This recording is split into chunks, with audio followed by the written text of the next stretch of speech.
مادەی هۆشبەر چییە و زیانەکانی چییە لەسەر تاک و کۆمەلگا و ئایا زیانی بەکارهێنانی ئەو مادە هۆشبەرانە چییە لەسەر تەندروستی مرۆڤ و ئایا هۆکار چییە کە بە ڕێژەیەکی بەرچاو لەناو کۆمەلگای ئێمەدا ئەم مادە هۆشبەرانە بڵاو بووتەوە ئەم پرسیارانە و کۆمەڵی پرسیاری تر ئاراستەی میوانەکەم یەکەم کە دکتۆر عەبدولەتیفە مامۆستا بەخێربی. خوا سەلامەتان کە بارەک الله فیکم. مامۆستای بەڕێز مادەی هۆشبەر چییە و زیانەکانی چین لەسەر تاک و کۆمەلگا؟ الحمد لله والصلاة والسلام على رسول الله. داواکارم لە خوای پەروەردگار هەموو مرۆڤێک بەگشتی و ئومەتی ئیسلامیش بە تایبەتی و وڵاتەکەشمان بە تایبەتتر بپارێزێت لەم دەردە کوشندەیە کە توشبوونە بە مادەی هۆشبەر. لە شەریعەدا بەڕێزەکەم پێغەمبەری خوا عەلەیهی سڵاو وسەلام فەرموودەیەک هەیە کە مسلمە دەیجێڕێتە دەفەرمێ نەها رسول الله صلى الله عليه وسلم عن كل مسكر ومفتر. پێغەمبەری خوا عەلەیهی سڵاو وسەلام نەهی کردووە لە هەموو هۆشبەرێک سەرخۆشکەرێک و هۆشبەرێک ئەوەی کە ئینسان سەرخۆش دەکا موسکرە بەهۆی عەرەقە هەر جۆرێکی تی نازانم کە جۆری زۆرە و مفتر ئەوەیە کە تەخدیرت دەکا ینی بێهۆشت دەکا تووشی نەشوەیەک ئینسان تووشی نەشوەیەک دەکا تەهدیئەیەک بە حساب بۆ ئینسان دێنێ بەڵام تەدمیری دەکا لە ناوی دەبا. نەهی لە هەردووشیان کردو هەردووشی حرامە و جۆری زۆرە کۆمەڵێکیان بۆ تەنشیطە على ئەساس چالاکردن کۆمەڵێکیان بۆ تەهدیئەیە کۆمەڵێکیان بۆ تەخدیر و بێهۆشکردنە والحاصل ئەنواعەکانی زۆرە بەڵام بەگشتی نەتیجەکە یەکشتە ئەویش چییە ئەو ئینسانە لە تەوری طەبیعی و سروشتی خۆی دەردەکا مرۆڤێکی طەبیعی و سروشتی و ئاسایی نامێنێت بەڵکو کەسێکی وای لێ دەردەچێت دائما حەزی لە ئینعیزال و دابڕان و بەتەنها ژیان و یا حەزی لە خەو نووسنە و تەمەڵی و تەوەزەلی دابڕان لە ژیان وازهێنان لە ئیش و کار و خوێندن بێکەڵک بە مانای کەلیمە و لە ڕوانگەیەکی تریشەوە نەفسیەتی خراپەکاری تەشجیع دەکات و زیادی دەکا کە سنووری حەڵاڵ و حرام لای نەمێنێ. بۆی بەگشتی ینی لە ئاینی پیرۆزی ئیسلامدا نەهی لێکراوە هەردووچی جا چ مخەدر بێ چ موسکر بێ چ مفتر و مخەدر بێ. موسکر وەکو وتمان ئەوەی کە ئینسان سەرخۆش دەکات و مفتریش ئەو مادە هۆشبەرانەی کە ئێستا پەیدا بوون بە هەموو جۆرەکانیەوە خوا پەناماندا. کاریگەری لەسەر کۆمەلگا کاریگەری زۆری هەیە کاریگەری خراپی زۆری هەیە لەسەر خودی تاک و لەسەر کۆمەلگاش. کاریگەری هەیە لەسەر جارێ تاکەکە باسکەین لەسەر نەفسیەتی ئەو مرۆڤە و لەسەر تەندروستی و سەحەتی کاریگەری هەیە لەسەر عەقڵ و بیر و هۆشی لەسەر لاشەی هەمووی زەرەری لێ دەدا وای لێ دەکات کەسێک بێت سلبی بێت لە ژیانیدا ئیجابی نەبێت فعال و کارا نەبێت نەتوانێت هیچ ئیرادەیەکی لەو مرۆڤەدا ئیرادە نامێنێت بۆ هیچ کارێکی چاک و بەسوود و بەخێر سەرەڵای ئەوەش کە جیهازی مەناعی و کۆمەڵێ شتێک کە زەربەیەک لەو ئینساندەدا تووشی سەکتەی قەلبی دەکات تووشی مەوتی مفاجی و کتوپەڕی دەکات وا لێدێ مرۆڤێک دەردەچێت کە بە مانای کەلیمە لە تەوری مرۆڤایەتی دەردەچێت وە زەرەریشی زۆر بۆ لاشەی هەیە چونکە تاوەکو ینی بۆنکردنێک لەوانەیە ببێتە هۆکاری ئەوەی کە بیخوا کە خواردی وردە وردە مدمن بێ و بەردەوام بێ لەسەری تاوای لێ دێتەوە بەبێ ئەوە ناژیت کەواتە زیانی هەیە بۆ تەندروستی زۆر بۆچی چونکە چۆن دەڵێ مەثەڵەن هەندێک کەسەیە کە نەخۆشی سەرێشەی هەیە سەرەتای نەخۆشیەکە پاراستۆلێکی خواردبا باش دەبوو بەڵام وردە وردە ڕاهاتوە لەسەر پاراستۆ ئێستا دوانیش بخوا سوودی نییە هەزاری بخوا هەر سوودی نییە. جا ئەمەش ئەو مادە هۆشبەرانە یعنی دەیەوێت ئەو ئەندازەی کە پێی دەگات لە ئارامی نەفسی بە حیسابی خۆی پێی بگە وردە وردە ئەو مادەی کە دوێنێ ئەو ئەندازەی کە بەکاری دێنا ئێستا کەمە چکە ڕاهات لەسەری پێویستی بە زیاترە تاوای لێ دێت تەواو پەچی دەخات یعنی پاک و پیسی نازانێت چییە حەڵاڵ و حرام نازانێت چییە ژیان نازانێت چییە جوڵەی نامێنێ وای لێ دێت لە کۆتاییدا تووشی جەڵتە بێت سەکتەی قەلبی دەماغی بە هەر حاڵ وای لێ بکات کە تووشی مردنێکی مفاجئی بکات یاخود خۆی ئینتیحار کات مثلەن کە دەستی نەکەوت ئەو کەمیەیە ڕۆژانە کە دەستی نەکەوت لەوانەیە خۆی ئینتیحار کات لەوانەیە کەسێ بکوژێ بۆیە اینجا دەگوازینەوە سەر زەرەری کۆمەلگا ئەو زەرەری لە کۆمەلگای دەدا ینی هەر فەردێک هەر تاکێک لە ناو کۆمەلگادا ینی تووشی ئەم دەردە خراپە کوشندەیە ببێت ئەو دەوروبەرێک ئەو کەسەی تیادا دەژیت ئیسراحەتیان نابێت لە ناو خێزاندا بێت ئەوە میکرۆبێکی زۆر خەتەر و ترسناکە وردە وردە ئامادەیە کاریگەری لەسەر چێ خوشک و برا و باوک و دایکی هەبێ ئەوانیش توشکە بۆیە قسەیەکی حەقیقی کە یەکێ لە دوعات و باخوازان دەیگێڕێتەوە دەڵێت خێزانێکی دیندار یەکێ لە کوڕەکانی ئەو خێزانە ڕەفیقەکانی خراپ بوون کوڕە خۆی طینەکەی و ئەسڵەکەی و عودەکەی پاکە بەس کە ڕەفاقەتی کەسانی خراپی کرد وردە وردە شەو درەنگ دەهاتەوە و تەمەڵ بوو لە دەرسەکانی ئیهمالی دەکرد پابەندی ڕۆیشتن بۆ دەوام و خوێندنی نەبوو خوشکێکی باش و ئیمانداری هەبوو نەسیحەتی دەکرد و سەرزەنشتی دەکرد بەردەوام بەڵام ڕەفیقەکانی کە هەستیان دەکرد ئەو کوڕە وەکو پێویست بەدەمیانەوە ناچێت ڕێگرەکە خوشکێتی هاتن بە خوتەیەک بە فێڵێک ئەو مادەیان بۆ خوشتی خستە ناو شتێکە و خوشتیشیان توش کرد ئەنجا کە خوشتیشی دووچاری ئەو مادە هۆشبەرانە بوو ئەوجا مدمینە بوو لەسەری ئەنجا تەسلیمی ڕەفیقەکانی بوو تەواو تووشی فاحیشە و خراپەکاریش بوو و دوایش مرد و باوکیشی لە خەفەتە جەڵتە لێدا ئەویش وفاتی کردووە خێزانێکی تێکدا و هەروەها ئیعتیداءاتی جنسی یعنی ئەو کەسانی کە ئەوە بەکاردێن دەیخۆن ینی حیا و شەرم و حەڵاڵ و حەرام لایەن نامێنێت اعتیدا بکاتە دەستدرێژی بکاتە سەر کەسانی تر بەڵێ مەحرەمی خۆی بێ خوشتی بێ دایکی بێ فەرقی پێناکە پەنا بەخوای گەورە لە ڕوانگەی اقتصادیەوە پارەیەکی زۆر ئامادەیە سیارەکەی بفرۆشێ ڕۆژێک کە دەستی نەکەوێت ئامادەیە بیفرۆشێ بۆی تۆزێ لەو مادە هۆشبەری دەستکەوێت پەنا بەخوای پەروەردگار کەواتە ڕوانگەی اقتصادیشەوە تاقەیەکی زۆری ئەو کەسانی توش بوون پاکیان دەکەوێت ئیش ناکەن ئینتاجێک و بەرهەمێکیان نابێت لە کۆمەلگا و پارەیەکی زۆریش لەو شتدا سەرف دەکەن پەنا بەخوای گەورە یعنی زەرەری زۆرە لە هەموو ڕوانگەیەکەوە ناحی ئەمنیش حتا ئەمن و ئاسایش یعنی زۆر جار حادیسەی قەتل و کوشتن و ئەو شتانە ڕووەدا نەتیجەی چی سەرخۆشە حادیثەی سیارە کە تووشی دەبێ بۆ مادەی هۆشبەری خواردو سیارە لێ دەخڕێ تووشی حادیسە دەبێ خەڵک دەکوژێ خۆی دەکوژێ هەن هەمووی ڕوودات لەسەر ئەو خاڵە یعنی هەندێک لە دەوڵەتە زلهێزەکان مادەی هۆشبەریان بەکارهێناوە بۆ نمونە بریتانیا بەسین بەکاری هێناوە وڵاتی لاواز و زەعیف کردە بەرامبەر مەسر بەکاریان هێنا ئەوان وەکو چەکێک بەکاری دێن کەچی مایسە گەنجەکانمان خۆیان بە اختیاری خۆیان هێنە ناو وڵاتەوە بەداخەوە براکەم خۆی ئەگەر بیرکەین و بزانین هۆکارەکەی چییە یەکەم هۆکار ضعف الوازع الدینی یعنی کە هاتوو ئەو کەسە دین ئیمان تەقوا لە دڵیدا لاواز بوو ئەو هۆکارێکی گەورەیە بۆی توش بێت بۆچی ئەو مادە هۆشبەرانە لە وڵاتە نامسڵمانەکان زیاتر بڵاوەکو لەکوێ لە وڵاتە مسلمانەکان و لە ناو وڵاتە مسلمانەکانیش کە بەراوردکەین ئەو وڵاتانەی پابەندی سنەتن کەمتر توش بوون لەوانەی کە دوورن لە سنت یعنی بۆ نمونە سەیری ئێران و سەیری مثلەن با بڵێن عێراقکەین بەراوردێککەین بۆ نمونە کوردستانی خۆمان کوردستانی ئێمە پاکترە باشترە بەڵام لەو دی و زیاترە یعنی ئینسان تا لە دینی ڕاستەقینە نزیکتر بێ و پابەندی بێ و تەقوای خوای گەورە بکە ڕادەیەک و بربەستێک و پارێزراو دەبێت ئینشاءالله کەواتە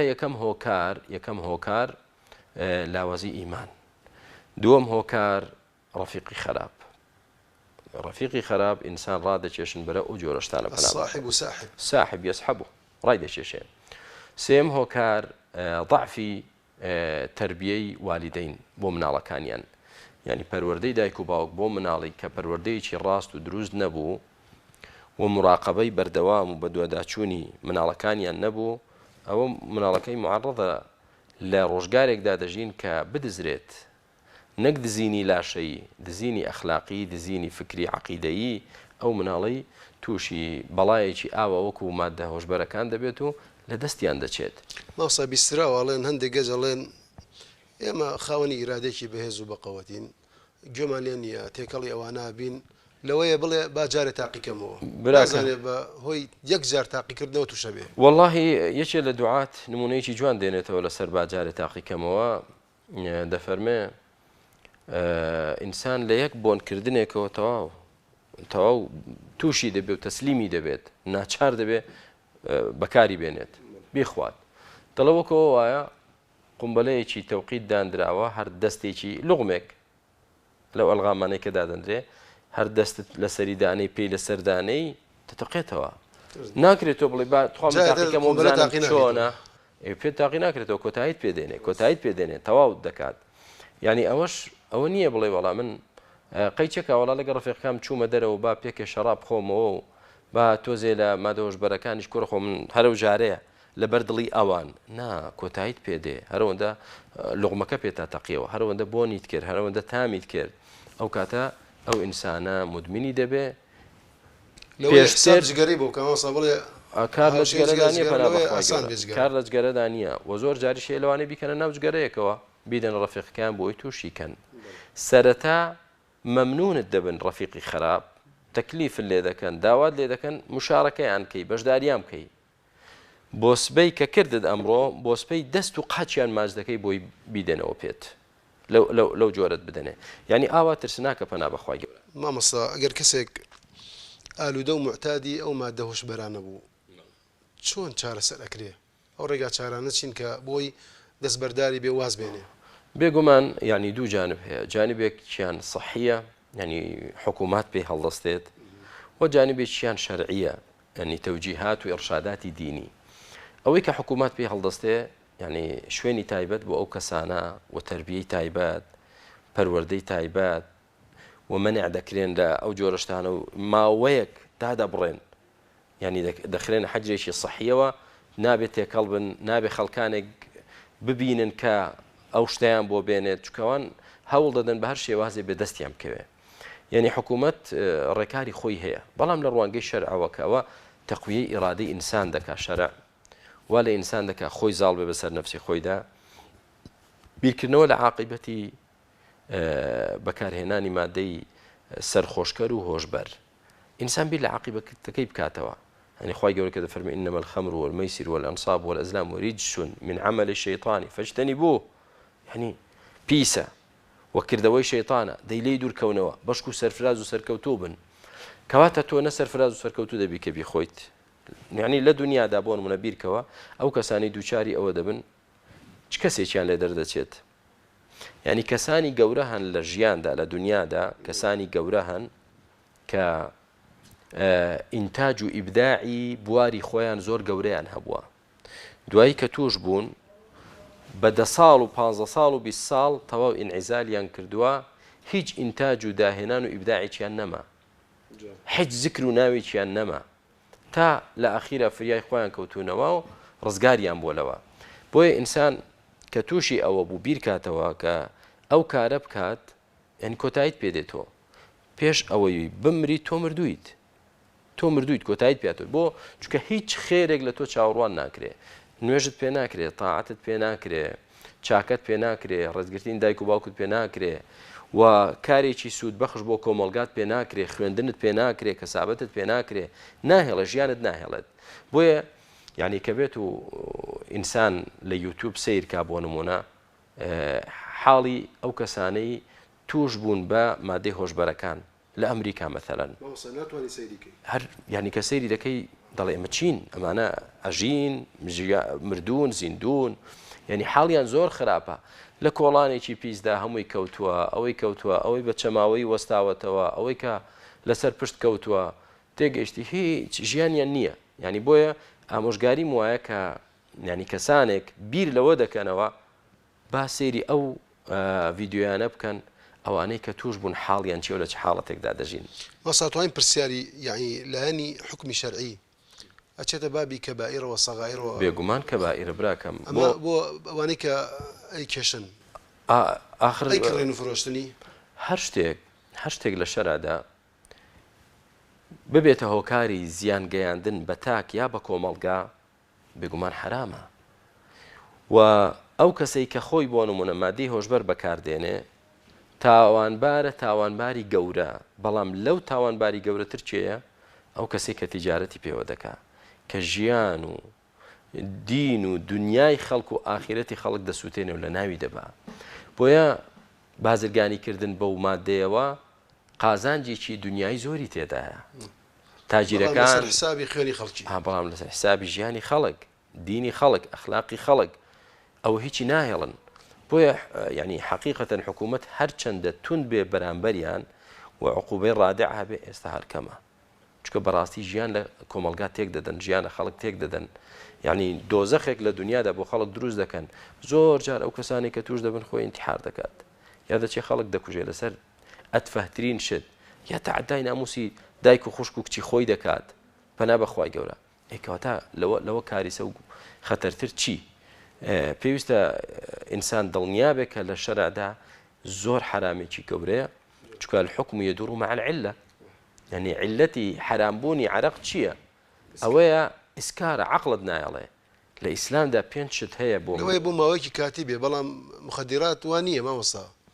لەوەیە ڕۆژێ دوو ڕۆژ بەڵێ لە ئیسلامدا پێنج شت هەیە پارێزگاری دەبێت لێ بکرێ دینی مرۆڤ خوێنی مرۆڤ کە نەفسی و عەقڵی و ماڵی و عرض و ناموسی ئەوان دەیە پارێزگاری لێ بکرێ ئێستا بۆچی خۆی پەروەردگار کوشتنی خەڵکی حرام کردووە چکە نەفسی ئینسانێک لە ناو دەبەی بۆچی شرک و کوفر چکە دینەکەی لە ناو دەبەی ئەی بۆچی خەمری حرام کردووە عەقڵەکەی لە ناو دەبەی ئەو کەسێک کە خەمر و عەرەق دەخواتەوە بێهۆش دەبێ عەقڵی لە کات خۆی لەو کاتدا لە هۆش خۆی نامێنێ دەی مادەی هۆشبەرەکان فترەکەی زیاتریشە یعنی عەقڵ لە دەست دەدا ئەو ئینسانە ئیرادە لە دەست دەدا ئیرادە کابرا کە عەرەق خواتەوە دوای خواردنەوەکە سەرخۆشە بێ یعنی شیرازی تێگەی لە خۆی نامێنێ بەڵام ئەمە هۆشبەرەکە کە نەیخوا تێکەچێ کە ئەیخواتەوە کەمێ ئیسراحەتەکە جوانە مەبەستە دەوەیە بڵێ دوای ئەوەی کە بەکاری هێنا ماوەیەک وەکو بڵێ بێهۆش دەبێت و ئاگای لە دنیا نامێنێ بەڵام دوای ئەوە نەفسیەتی تێک دەچێت نەفسیەتی وێران دەبێ ئامادەیە هەموو شتێک کات و هەموو قوربانیەک بدا لە پێناویچی دەستخستنی ئەو جۆرە مادەیە جا درێژە بە پرسیارەکەت کە حرامێتیەکەی لە چیدایە لە شەرعدا لا ضەڕە ولا ئیضرار هەر شتێک کە سەر بچێشێ بۆ زەرەرگەیاندن بە صحەتی خەڵک تەندروستی خەڵک بە ژیانی خەڵک بە عەقڵی خەڵک بە عەرض و ناموسی خەڵک و بە ماڵ و سامانی خەڵک حرامە ئاینی پیرۆزی ئیسلام ڕێگری لێ دەکا و تاوەکو دەرەجەی زەرەرەکەی گەورەتر بێ حرامێتەکەی گەورەترە بۆیە مادەی هۆشبەر زۆر زۆر زۆر تاوانێکی گەورەیە هەم لە قانوندا و هەم لە شەرعیشدا زۆر بە گوناهێکی گەورە حساب دەبێ ئەو کەسانێک کە دەیخۆن با لە خوا بترسن تاوانەکەی گەورەتر لە عەرەق خواردنەوە با چاک بزانێت کە چەند تاوانێکی گەورەیە الخەبائث دایکی هەموو شتە پیسەکان عەرەقە دایکی هەموو شتە پیسەکان بارەکە الله فیک ئەگەر کەسێک هەستی کرد کەسانێک بەکاری دێنن یاخود کڕین و فرۆشتنی پێکن و بازرگانی پێکەن ئەگەر لایەنی پەیوەندیداری لێ ئاگدار کاتەوە دەستی خۆش بێ پێویستە ئای زۆریش زۆر پێویستە براوە دەچێتە بابی ئینکاری لە مونکەرەوە اینجا قسەیەک باز دەکرێت هەندێک وەکو حەدیثی ئیسرائیلی باسی دەکەن هەندێک وەکو حەدیث باز دەکرێت دەرەجەی صحەکەی لە یادم نییە والله ئاعلم دەڵێ یەکێک لە ئەوانەی پێشوو ئومەتانی پێشووی ئێمە بانجیان کردوتیان لەم سێشتا یەکێکیان اختیارکە یا دەبێت شەریک بۆ خوا دابنەی لە دین هەڵگەڕێیتەوە کافر بی یا دەبێت زینا بکەی لەگەڵ مەحرەمێکی خۆت دایکتە خوشکتە کشتە چییە یا دەبێ عەرەق خۆیتەوە بیری کردەوە کافر بوون زۆر گەورەیە ناوتی منەوە ناکەم ئەی زیناکردن لەگەڵ دایک و خوشتی خۆ ئای پەنا بەخواتی چۆنەوە دەکەم سەیری کرد ئەهوەنترینیان ئاسانترینیان چییە ئەوەیە کە مەشروبەکە بخواتەوە بەڵام کە مەشروبی خواردەوە عەقڵی لە دەستدا سوزدەشی برد بۆ بتێک تووشی کوفرەکەش بوو و زیناشی کرد لەگەڵ ئەوە بۆیە پێ دەوترێ الخەبائث جا مادەی هۆشبەر لەوەش پیسترە لەوەش خراپترە ئینسان لە دین دەردەکا ئینسان لە ئەخلاق و ڕەوش دەردەکا ئینسان لە ئیعتیدالیەت و ئارامی و هێمنی و ئەمن و ئاسایش دەردەکا شیرازەی هیچ شتێک لەسەر خۆی نایەڵێت مامۆستا بێگومان لەسەر عەرەق خواردنەوە و خەمر خی گەورە تۆڵەسەندنەوە و قساسی داناوە ئایا لەسەر مادە هۆشبەرەکان شتی قیاسکردی لەسەرەوە قياس دەکرێت بۆ كما الحكم يدور مع العلة وجودا وعدما علتي خمر چیە هەمان هۆکار و علت لە مادەی هۆشبەردا هەیە بە زیادەوە بۆیە ئەوە یعنی قیاسی ئەولای پێدەوترێ یعنی ئەولاترە کە ئەو عقوبەیە بۆچی هەبێ بۆ مادەی هۆشبەر هەبێ بگرە هەندێک لە زانایان دەیخەنە خانەی چیەوە ئیفساد في الأرض ئەوە زەوی لە زەویدا فەسادی و خراپەنانەوەیە عقوبەکەی گەورەتریشە پەنا بەخوای پەروەردگار یعنی تا هەندێکیان دەفەرمون بگاتە حەدی کوشتن ئەوانەی تیجارەت و بازرگانی پێوە دەکەن ئەو شتە دێنە ناو وڵاتی موسڵمانان مامۆستا ئەرکی بانخوازان و مامۆستایان چییە بۆ بنبڕکردنی ئەم دیاردەیە کە بۆتە دەردێکی کوشندە میلەتێک لە ناوە بە مامۆستای ئاینی بانکخواز دەبێت لەگەڵ کێشەکانی کۆمەلگاکەی بژیت نابێت لەگەڵ خەیاڵ و میثالیەتدا بژێت ناکرێ بڵێ من ئەو کتابەی کە بۆ خەڵکی باز دەکەم ڕۆژانی جومعە گەیشتومەتە ئەم لاپەڕەیە تەواو ئەم جومعەیەی داهاتوو ئەمەم هەیە نا غەڵەتە ئەمە غەڵەتە دەبێت تۆ بزانی نەخۆشی دەوروبەرت ئەو کۆمەلگایی کە تۆی تیادا دەژی نەخۆشیەکەیان چییە وتاری تۆ ئامۆژگاری تۆ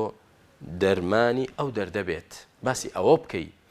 بۆیە حەقیقەتەن کەم تەرخەمی لە مامۆستایانی ئاینی نەک هەمووی لە زۆرێکی کە وتارەکانیان بە مقتەضای حاڵی خەڵک نییە یعنی حاڵی خەڵک چی پێویستە کێشە و مەشاکلەکانی کۆمەلگات چییە بێن باسی ئەوە بکەن عیلاج بۆ ئەوە دابنێن و فێریان کەن وقایە لەو توشبوون لەو نەخۆشییانەدا ئەوە ناکەن ینی مامۆستای وا هەیە بەداخەوە بینیومە لە ماڵەوە ینی وەرەقە لە دوای وەرەقە ئاوا ینی بۆ نمونە 50-60 وەرەقەی هەڵواسیوە ئاوا بزمارێک کونی کردو هەڵی واسیەوە یەک لە دوای یەک وەرەقە لە دوای وەرەقە ئێمە مامۆستا ئەمەیان چی ئەمەیان چی تێمە وتارەکانی پارمە ئەم ساڵ الحەمدوللا ماندووبوونی نییە وتار ئامادەکردن ئەم ساڵ ماندووبوونی نییە ڕێک حاو جمعەیە گەیشتمە کوێ وەکو ئەوەی پار وەرەقەکەم دەردێنمەوە وتارەکەم حازرە دەڵێمەوە آخر فعلا ئەمە بە چای خۆم بینیم بێگومان تۆزی چی پێکات خەڵی بێکە لای ئێوە نییە بەڵێ وتی قوڵپێکی پێدەم و تۆزێ دەستکاری دەکەم بەداخەوە نابێەوە بکرێت دەبێت سیر کە یعنی خەڵی بزانێ مشکلەی خەڵک چییە ئەو لەسەر ئەوە بدوێت و بە شێوازێکی سەردەمیانە و بە سوودین شارێک الله فیک ماوەسا لە کۆتاییدا چی ئامۆژگارێک تێ ئاراستەی گەنجانی بکەیت چکە چینی گەنج زیاتر بەلای ئەم دیاردەیە ڕوە وەڵاهی گەنج ینی تەمەنی گەنجێتی تەمەنێکی زێڕین و مبارەکە ئەگەر بێت و لە خێردا سەرفی کە دەستکەوتی زۆری دەست دەکەوێت چکە تاقەی زۆرە لە شەڕیش سەرفی کە دیسان زەرەریی زۆر گەورەی بدواوە دەبێت بۆیە گەنج ئەو تەمەنە مبارەکەی کە هەیەی حەقی خۆیەتی لە کەسابەتێکی باش لە فێربوونی زانست و علمێکی باش لە خزمەتکردنی کۆمەلگا لە پێگەیاندنی خۆی لەوانەدا کاتەکانی بەسەر بەرێ و ژیانی بەسەر بەرێ نەک شەو تا درەنگی شەو ناگەڕێتەوە ماڵەوە